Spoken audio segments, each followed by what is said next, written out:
जिद्दीच्या जोरावर अपंगत्वावर मात करीत दिव्यांग बांधव त्यांच्यातील विशेष शक्तीचा उपयोग करून विविध क्षेत्र पादाक्रांत करीत आहेत. आपली शक्तिस्थान ओळखून त्यावर कार्य केल्यास यश निश्चित मिळते, हा आत्मविश्वास सर्व दिव्यांग मुला-मुलींनी बाळगावा, असे प्रतिपादन जिल्हाधिकारी सौरभ कटियार यांनी केले.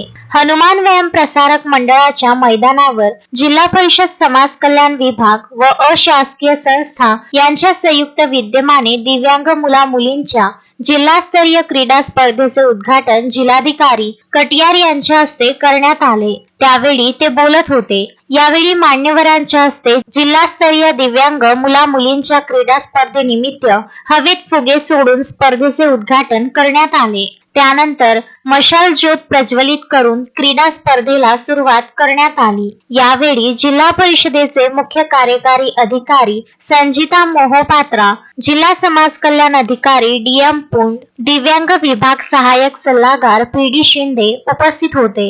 Vidarbha news bureau, Amravati.